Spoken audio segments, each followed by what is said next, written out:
Presented by Prize Picks.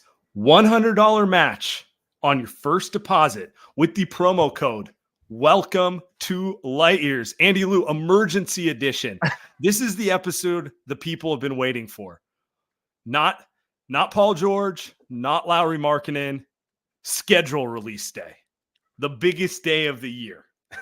I'm hoping we never have to hear Lauri Markkanen's name again. I truly, until game 2 where the Warriors played the Utah Jazz. In I was gonna say, I got news for you, buddy. I got news for you. But schedule release is kind of funny. Just because it's such a long season. Like, obviously, I'm curious about various different things in it, but it's not like the NFL, because the NFL is so condensed. You're like, oh shit. The Niners got this week 1, 2, 3, 4. With this, it's who they're playing, when they're playing them. There's going to be some road trips. There's going to be some of this, but I don't know. Still fun. Well, I think there are pockets of. I think it's more impactful for us to really break down the schedule when the team isn't a true contending team, right? Like we just can't go. Well, they're going to go. If they go 10-10 in the first 20, right, that doesn't matter because they'll win 15 in a row, like back in 2018. So like none of this matters. Now it's like we're gonna sit here and we're gonna go. Like for me, for example, it's like the first 10 games, like they should win a fair amount of those games if they're good. And that's what I'm looking at. It's just the first thing I see is like they better win these games if they're good. Now if they start 3-7, you and I are gonna sit there with a different look on our faces. But like just first glance off the rip, the first 10 games, they got to win a lot of these games. Right off the bat. Yeah. No, I mean, you're correct. The last two look, everyone listening to the show was, for the most part, hoping they would get an impact player, like a proven all-star caliber player. That didn't happen. I do think they helped themselves in the margins. That's good. And they're banking that their young guys will get better. But we know how this team operates. If they get off to a poor start, they're not making a midseason trade. Sorry. Like, I just don't believe them anymore on that front. Whereas if they do get off to a good start, I mean, they still might not, but the pressure's different if they're 25-15. Yeah. Than if they're 18 last year they were 19-24 when around that time. And everyone was like, is it really worth adding anything to this? And, we can make different cases. I would have said, yes, it would have been, but Yep. We at this point, I'm tired of getting gaslit on it. So, all I can do is say like, hey man, the better they play, the more pressure they put on management to do something substantial. And the interesting part, because I'm looking at this trying to figure out where in the pockets of the schedule the Warriors can really take advantage. And I'm partially optimistic. The other part is I'm looking at the teams, and it's super funny because I think every team in the league in one of these games could win a game. It feels like every game is a 50-50 game. So I know we're doing this on video right now, but for those that can't see it, Portland, Utah away games, the first two, you're kind of sitting there and saying, well, the Warriors got to win that, right? And then Clippers, New Orleans must win. Those are must win. I'm dead serious. That's a must win. That's a must win game. If you lose to Portland game 1, I don't care if you're on the road or not. If you lose to Portland game 1, we have problems. Like, they need to bank wins early. So Portland, Utah's another one where it's probably a coin flip game. Clippers, probably a coin flip game. Pelicans, probably both coin flip games. Those are your first 5 games. They're all coin flip games, you could say, except for Portland. Then you go on the road the next 5. I'm just going to rattle them off. Houston, Washington, Boston, Cleveland, Oklahoma City. I feel like those are all coin flip besides probably Oklahoma City and Boston. So now you've got like 7 coin flip games, right? And the Warriors should probably win at least 6. Or maybe even all 7 of it, if you think they're going to be really good. And that's why I'm saying the first 10 games, everybody in the NBA feels like there's maybe like 2 great teams in the NBA right now, 2 or 3. Everybody else, it's like, well, the Warriors can win at Houston.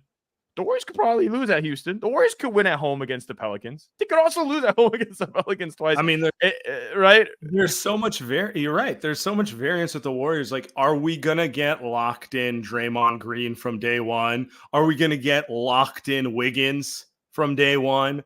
I mean, I feel pretty confident like the DeAnthony Melton and Kyle Andersons of the world are going to do their role, but are we going to get the high-priced vets who the team's counting on being locked in, playing up to their capabilities?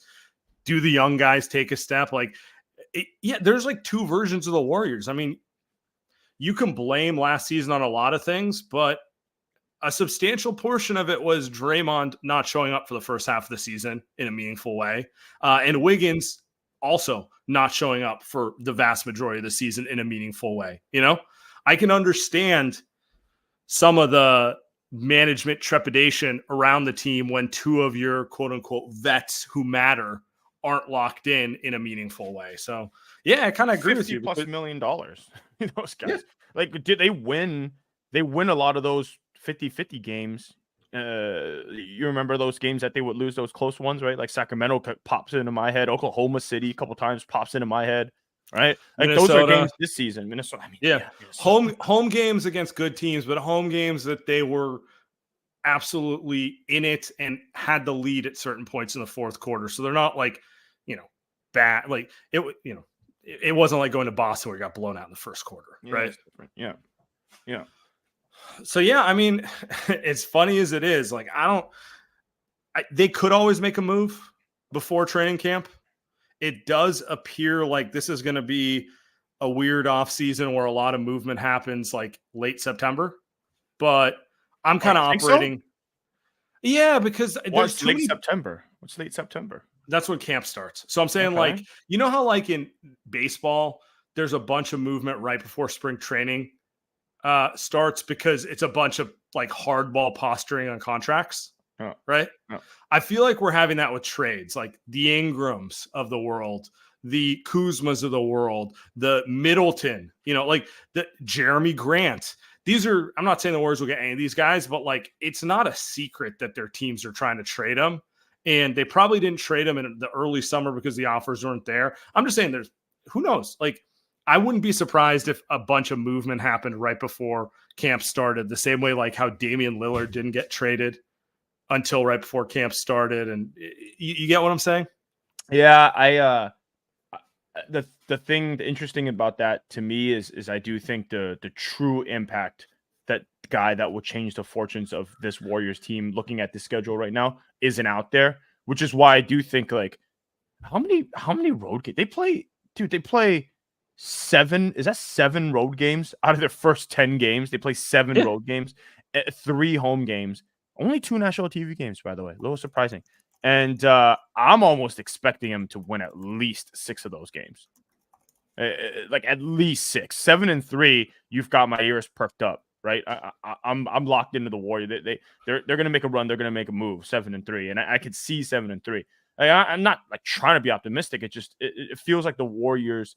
I think the way that they view themselves to what you're saying, Draymond, who got suspended, and Wiggins, he was there last year. He just wasn't there physically. Right. He was there though, like in body. He just wasn't there because he was out of shape. I mean, and right, so they probably are hoping that's different. It sounds like they're hoping, and so, and these first 10 is gonna say so much. The first 10, because you remember. Obviously, they went 9-1 the year they won the championship, but the year after they went 18-2, 18-2 right off the rip, right? So, but I remember they went 3-7 the year after, and that was with the Wiseman stuff, right? They go, we're gonna start Wiseman, and we're gonna play him 15, 18 minutes a game, no matter what. And they went 3-7. They had to scratch and claw their way back, right? To go. I think it was and it never really happened. And yeah. Yeah, it did it. You're correct. And like, it would have been nice again for them to have made a more substantial talent acquisition. So we don't have to worry about this as much, but they didn't. So all I can do is kind of like turn the page. You're hoping Kuminga takes a leap this year. I talked about in the last episode.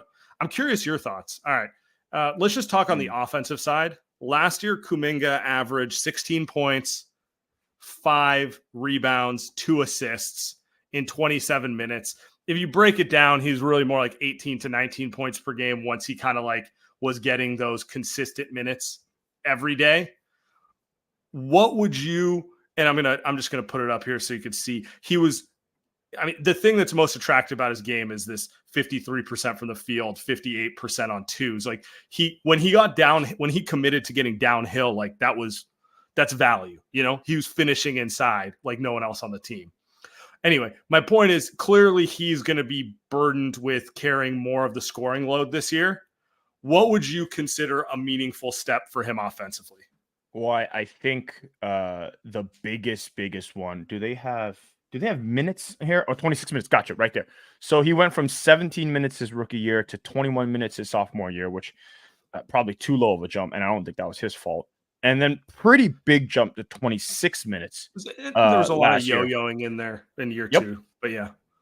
I think actually that's the biggest jump. If you tell me at the end of the season that currently Kuminga's playing, let's just plus 5 minutes 30. Because that's what he went for. Yeah, 31. Let's say he's playing 31 minutes. That'll just tell me that he's improved everything. Defense, rebounding. I think those are two things. Defense and rebounding. Like if you're telling me he's playing 30 minutes, he's become way better defensively. He's become a way better rebounder, and he's probably closing games. A majority of games, if not all of the games. And I don't know what that means for anyone else, but that probably signals a good Warriors season if he's playing 31 minutes. If you're telling me he only gets to 27, 28, then Sam, I'm telling you, DeAnthony Melton's playing closing minutes for him. Kyle Anderson's playing closing minutes for him. By the way, I wouldn't be surprised if that happened the first 10 games of the season. It would not surprise me with Steve, our guy. But 31 minutes, that's the biggest piece. I don't really care about the scoring. 16 points, does he go to 20? Just whatever. Like, he can score, right? It's more about, is he going to be good enough to close games? And whether he's good enough to close games depends on if he can play defense and he can rebound, and that will reflect in the minutes played. I think that's a fair point on the minutes. I do think you're right. The thing that Steve does with him, and you could say he should do this with some veterans, when he's not trying hard in the margins, rebounding's by far the most meaningful way in which you can measure it. Like when he's not diving for rebounds and kind of putting an extra effort, Steve will pull him. And when he's pulling him, that's where you see the yo-yo minutes. He gets 18 minutes one game, 29 the next, 15 the next, that sort of thing. So if his minutes stay consistently at like that 30 range, that implies he's playing hard and focused every game. Because to your point, I kind of agree with you. If he's on the floor 30 plus minutes, he's probably going to get 20 points. Like it's too easy for him to score in the flow of an NBA. Too good. Yeah. He's too good scoring. No. The other one for me is assists. Like, I don't know if it's realistic to see him double his assists. Probably doubling is probably fantasy land for me. You know, honestly, if he got to like 3.5, I'd be thrilled next year. If he gets his assists up, that also means Kerr trusts him to initiate offense. And I think that's his best role offensively for this team is, drink kick, get downhill, utilize your athleticism to put pressure on the rim. I think that's a more realistic growth opportunity for him than him turning into Devin Booker or Kevin Durant as a shooter. You know what I'm saying? Dude, if they entrust him to be like almost a co-creator, because, we all know they're looking for one. That would be massive for this team. I think it's a little unfair to say like let's say he becomes like a true second co-creator, but what if he and Podziemski can share that role, right? Yeah. Like what if those two guys becomes? I mean, shit. Like maybe they're the 2-man game. Maybe it's a Podz Kuminga 2-man game, and they become great co-creators. Yeah, and I mean, you know what it will really be if Kerr trusts him, he's going to run a lot of those inverted pick and rolls with Steph. Steph will screen for Kuminga. He'll drag his man, and then JK will get a one-on-one to the rim. And you know what? He's pretty good at those, right? Like, so it's like, I know he can finish that. It's like the next level of, can you read the help defense and make the pass to the corner to get DeAnthony Melton an easy corner three, or, kick to Trace Jackson Davis for a, weak side cut lob, something like that. Like those are the things that'll take the next level. But anyway, as much as we're talking about like Kuminga taking a leap, I think ultimately where I land on if this team's going to come out successfully looking at the schedule is Wiggins and it is Draymond. Are they going to be serious to start the season? If they're serious next to Steph, this team will have a solid enough start and keep themselves relevant. So it's two phases of play, or two tiers of players. It's the guys that are paid a ton of money, and then the guys that are paid a ton of money in terms of vets, and the two younger players that, I mean, no matter what, Kuminga is not going to get paid a lot of money this year. So even if he gets that extension that he wants, it's the two young guys that you hope big investments. Big leap. I think you're right. Those are 4 players though. That's the problem, right? Your X factors are 4 guys. It's a lot of guys. Be nice if they were just relying on a Kuminga leap, because I think it'd be like, all right, I think he gets there, right? I think we're okay with that. Or just like a pod step. Like I get what you're saying. Like if they could get back to the 2022 of Jordan Poole's our young guy, and then everyone else is a reliable vet, like it's a more comfortable structure. Now it's 4 guys. Let's rank them. I'm gonna do a couple of reads first, but maybe we rank the 4 likeliest at some point here of guys who show up. But before that, the Light Years podcast, we are brought to you by PrizePicks. PrizePicks, America's #1 daily fantasy sports app with over 5 million active members. PrizePicks is the easiest and most exciting way to play daily fantasy sports. Unlike other apps on PrizePicks, it's just you against the numbers. All you do is pick more or less on 2 to 6 player stat projections and watch the winnings roll in. Get in on the daily action with your friends and become part of the PrizePicks community today. Get in on the excitement. Win up to 100x your cash on PrizePicks. With PrizePicks, you could turn $10 into $1,000. You can make a PrizePicks lineup of players across basketball, soccer, tennis, golf, anytime in as little as 60 seconds. Just pick more or less on 2 to 6 player stat projections, and you're locked in. If you're looking for promotions, PrizePicks has got you covered every week, from lowering select players' stat projections on Tuesdays to help your lineup hit, or getting your entry fees back if you have a losing lineup on Fridays. PrizePicks is available in more than 30 states across the country, including California, Texas, and Georgia. Download the PrizePicks app today. Use code LightYears for a first deposit match up to $100. That's code LightYears on PrizePicks for a deposit match up to $100. Pick more, pick less. It is that easy. Light Years podcast, we are brought to you by Factor. Warmer, sunnier days are calling. Feel up for them with Factor's no prep, no mess meals. Meet your wellness goals in time for summer thanks to the menu of chef-crafted meals with options like Calorie Smart, Protein Plus, and Keto. Factor's fresh, never frozen meals are dietitian approved and ready to eat in just 2 minutes. So no matter how busy you are, you'll always have time to eat nutritious, great tasting meals.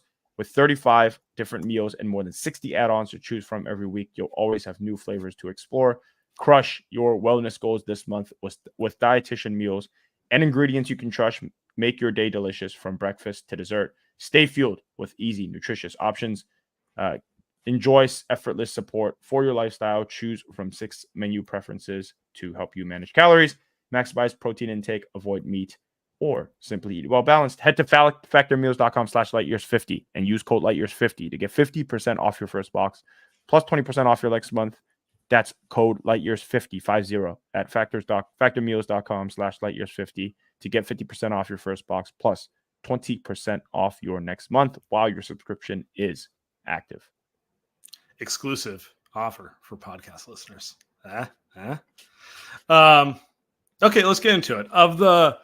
Of the 4, Draymond shows up in a meaningful way all season. Wiggins shows up in a meaningful way all season. Kuminga takes the leap to over 30 minutes per game, or Podziemski takes an offensive. How are we going to define an offensive leap for Podziemski? You like the 3-point shooting one. Let's go with that one. You like the fact that he takes more threes, right? Way more threes.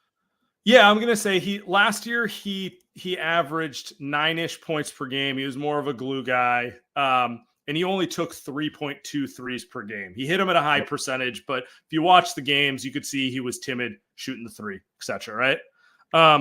I guess for me, a meaningful step would be him getting to 12 to 15 points per game and taking like 5 to 6 threes a game, so doubling his shooting, something like that. Does that make sense? Yep. All right, of those 4, rank them. You're gonna love it. Number 1, I think Kuminga gets there. 30 minutes a game. I think this is the year. He's gonna get paid. I think it's all set up for him. I don't think the team has super high expectations. He's got the talent. He's got the nice IG videos.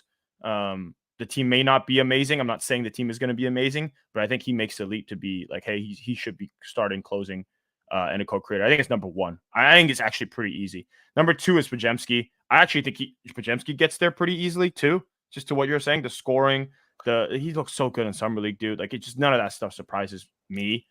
Even though I was surprised last year when he initially got drafted. I think that's number 2 easy. I think you can make an argument. Number 1 is probably Podziemski. I think you can make an easy argument. But I go with Kuminga. Those guys are pretty close. And then the 2 vets I don't trust. I think Draymond, he's going to be good when he's on the floor. But, dude, when was the last time he was freaking on the floor? He just play 65 games. All I ask, and then Wiggins is the last. I mean, I don't know, man. I don't know. I can't tell you what is going to happen with him. I don't think he's even going to be on the team. So for me, it's an easy number 4 for him. work from home Wiggs. Yeah. I mean, I don't have anything to argue with you about. That's kind of my order of faith. You got Kuminga first too? Yeah. I'd call it toss-up. I kind of trust both the young guys because they have a lot to play for.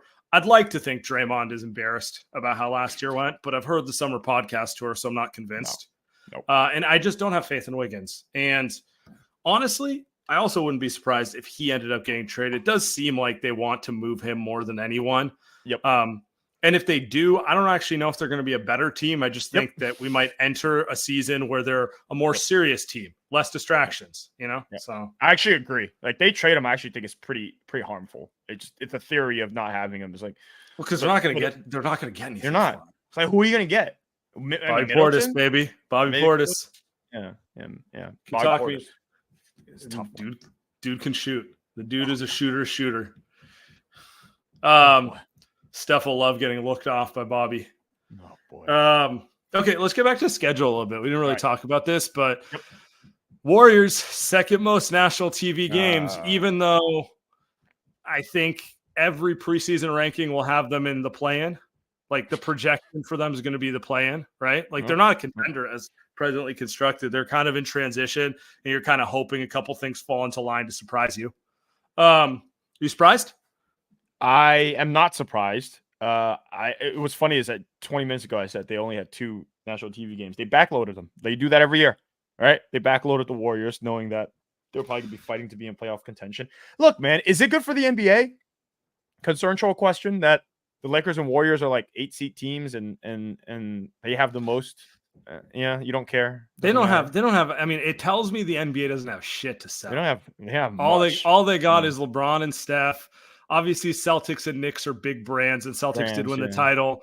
Like outside of Anthony Edwards, it kind of exploding. Is there anything meaningful that's happened in terms of like the type of star power that would get a casual to pay attention? No, because Luka and Jokic aren't fun players. They don't got the charisma.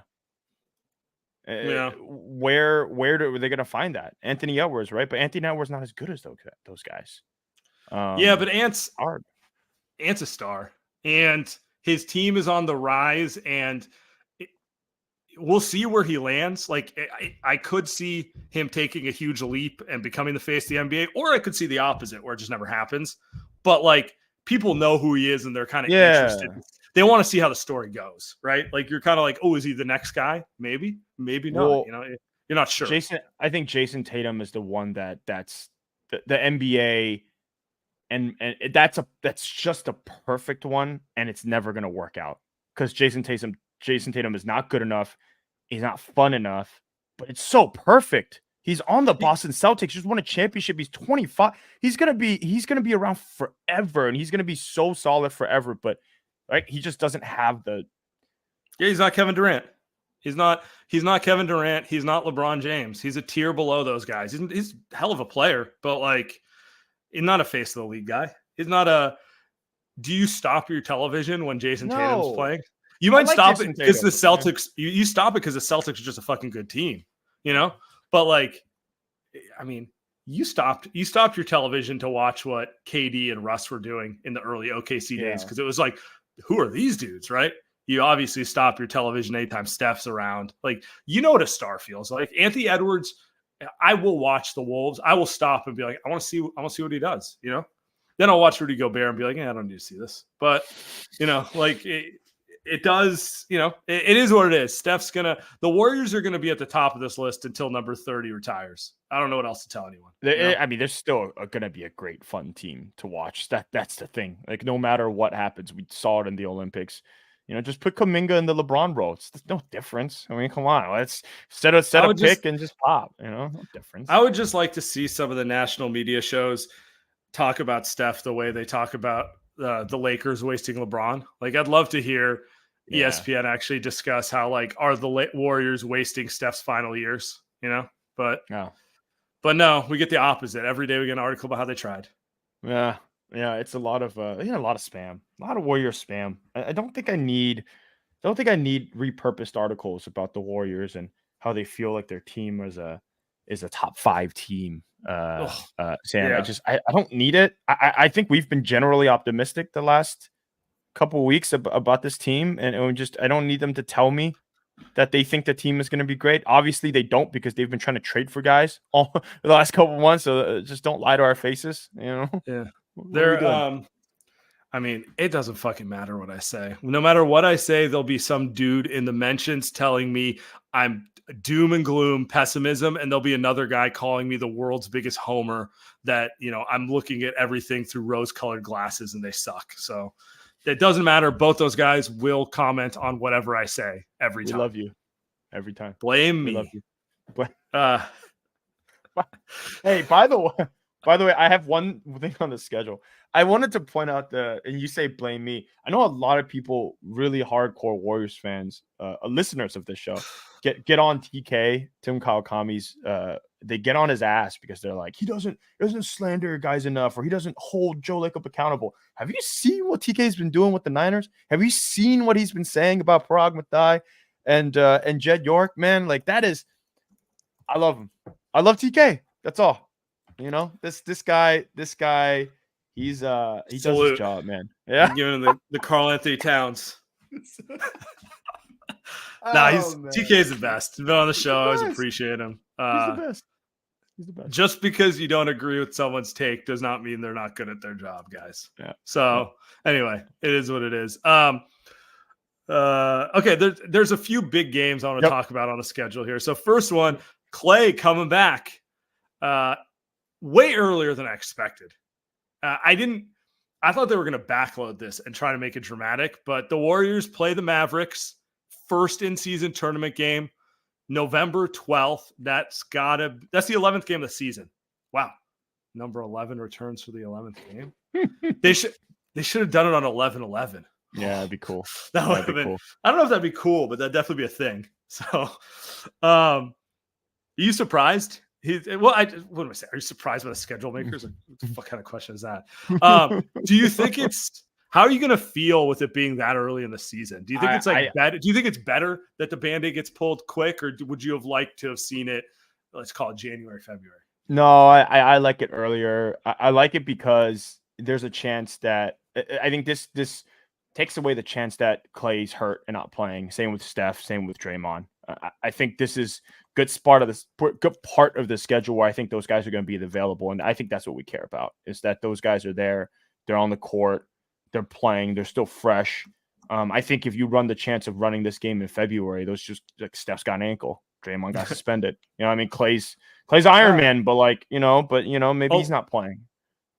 I mean, 10 games before this, there's a lot of opportunity for Draymond to get suspended. Yeah, for Draymond, yeah. But I hear you. They're also going to play the other time he comes back will be later in the season with probably more playoff implications. It looks like it's one of the first games right after the All-Star break. Either way, but like that first one's going to be, I don't know. I haven't really processed it. I haven't processed how I'm going to feel seeing him in another jersey on the other side. Like, I know I've seen the Photoshops, but who cares? I've seen Steph in 29 other Photoshops. It doesn't mean shit to me. You know what I mean? So I don't really know how I'm going to feel about it. I see your logic, like pull the Band-Aid early as opposed to make it a long drawn out thing. I think it's also, it'll be emotional. It's like when he first came back against Cleveland. I think it'll be similar to that. I think, like you said, I think that'll be truly the moment. Oh, you think they'll be throwing shit at him? No, I meant I meant when he came back from injury. I was for a second. I was like, what?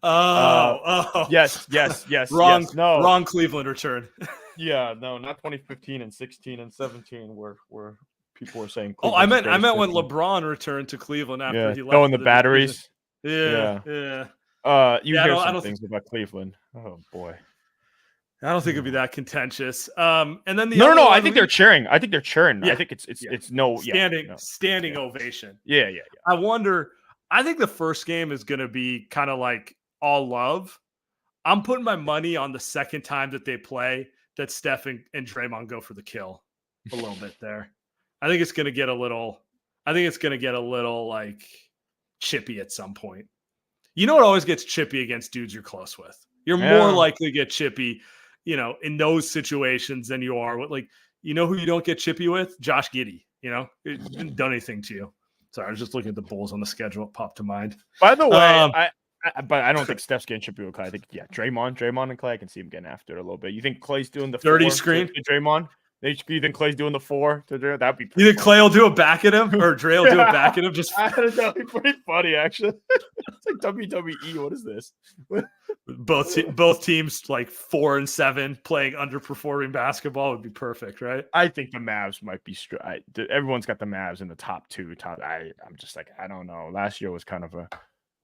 Hey, you brought up the right after the All-Star break. That was the other part of the schedule I really cared about, because I think that's part of the schedule where the Warriors, they could eat. The season's either over. I mean, the season could be over if they go freaking 3-10. But let's just say that they're staying afloat in the playoff race by mid-February.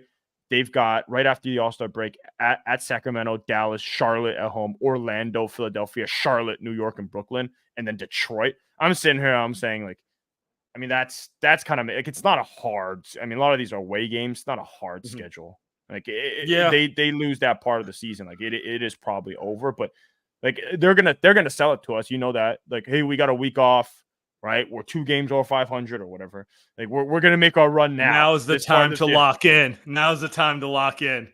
Yeah. No, I hear you. Lastly, Christmas Day. Are you surprised the Warriors got the Lakers? I kind of thought the league was going to split them up just because they both drive numbers. I thought the Warriors were going to play the Mavs on Christmas. I thought that's how they were going to do it.